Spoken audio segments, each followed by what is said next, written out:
Buenos dias, buenos tardes, mga amigos, mga amigas. Magandang araw po sa inyong lahat. Ako po ang inyong lingkod, Attorney Rene Bueno. Kanina pong umaga, pag kagising ko, ako po ay nagbukas agad ng aking radyo. At ito po ay itinuon ko doon sa teleradyo na kung saan narinig ko ang boses ng isang newscaster. Kung di ako nagkakamali, boses ni Deo Macalma yata yun, na kung saan ibinabalita niya. Ito daw si Manang Amy Marcos, ang ating senadora from Norte, ay gusto daw sabihan or sinabihan na ang ating Pangulong Ferdinand Marcos Jr. na pagbigay ng advice or sabihan ng ating mababang kapulungan na wag nang ituloy ang pag-usad ng impeachment complaint sa laban sa ating Vice President na si Sara Duterte. Ako po'y medyo nagulat sapagkat ang kautusan or pagbibigay ng payo na nitong si Manang Amy sa kanyang nakababatang kapatid na si President Ferdinand Marcos Jr. ay hindi po naaayon sa ipinag-uutos ng ating saligang batas. Ito po ay maliwanag na paglabag sa separation of powers principle na nakasulat sa ating 1987 Constitution. Sapagkat sinasabi po sa ating saligang batas na may kanya-kanya pong role ang bawat branch ng ating pamahalaan. At alam niyo naman siguro na ang ating pong pamahalaan ay divided into three branches. Andiyan dyan ang ehekutibo or executive branch na pinamumunuan ng ating Pangulong Marcos Jr. At ang sumunod dyan ay yung lehislatura na pinamumunuan ng Speaker of the House na si Romualdez, si Congressman Romualdez. At doon sa mataas na kapulungan naman ay pinamumunuan ni Senate President Chis Escudero. Yan yung legislative branch.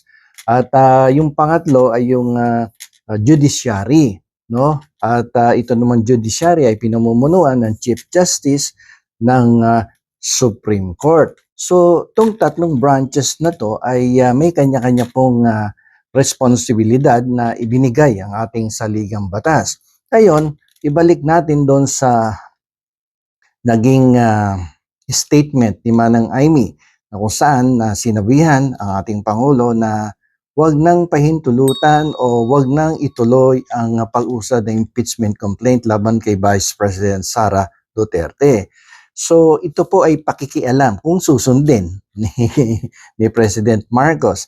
Ito po ay pakikialam sa katungkulan or kapangyarihan ng legislative branch of our government sapagkat ang power to initiate an impeachment complaint and the power to monitor or to process the impeachment complaint dyan sa mababang kapulungan ay eksklusibo sa Kongreso.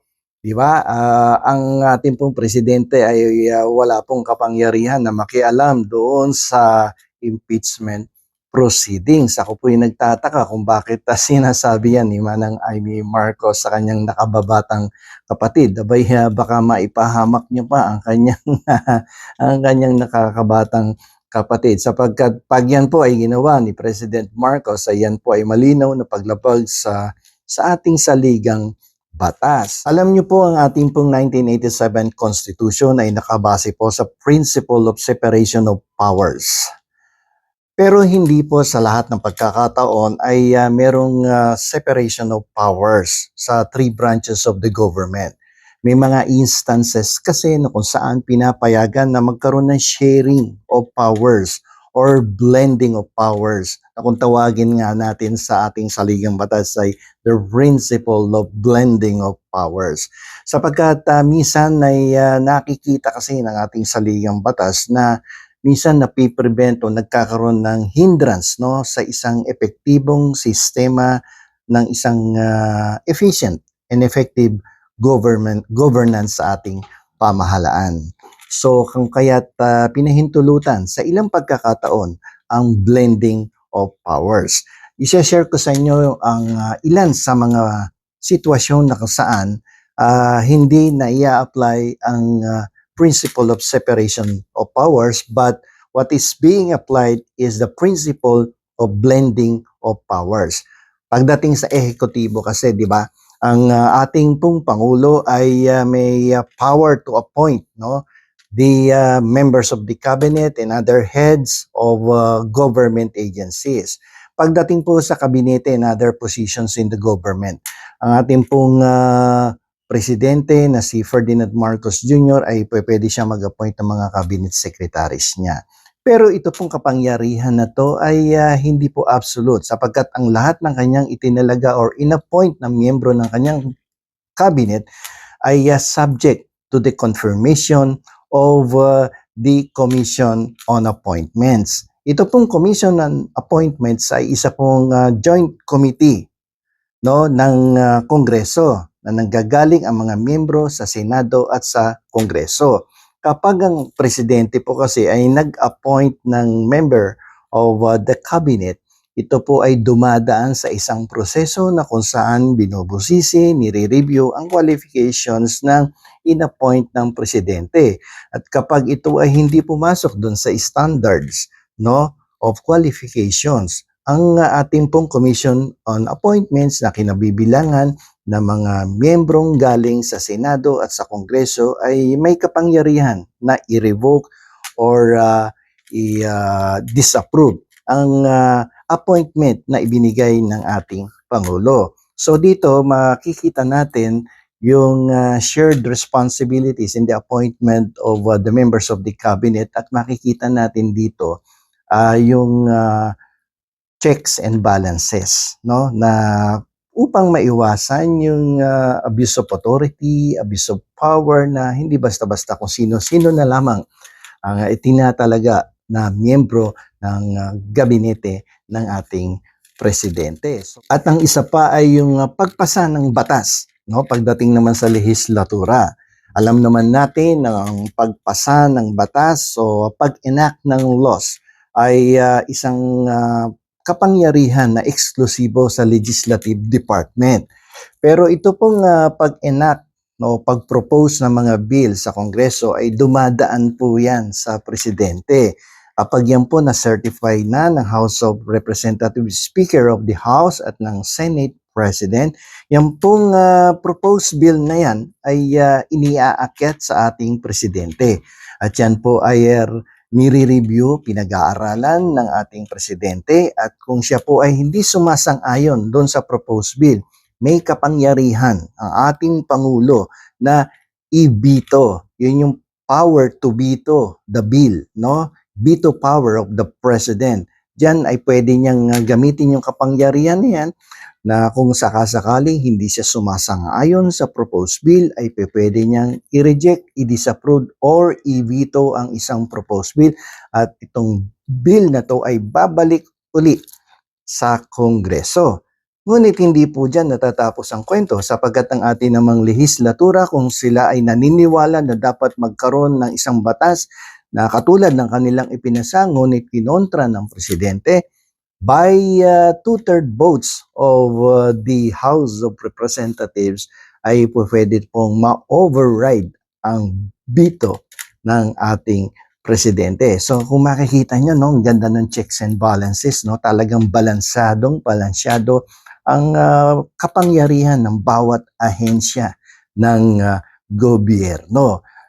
Gumawa ang Kongreso ng batas, ipinasa sa presidente, hindi sumang-ayon ng presidente, ibinalik sa Kongreso, pagbalik sa Kongreso, kung naniniwala sila na ang proposed bill ay sumasang-ayon sa ating saligang batas at makakabuti sa kapakanan ng bawat mamamayan ng ating bansa, pwede nilang i-override yung veto ng ating Pangulo at kahit wala ng pirma ng ating Pangulo, kung nagkaroon din ng inaction on the part of the President, ang proposed bill ay magiging ganap na isang batas. Pagdating naman sa judicial branch of the government, ang ating pong judicial branch has the power to review lahat ng mga batas na ipinasa ng ating lehislatura at lahat ng executive orders na ipinalabas ng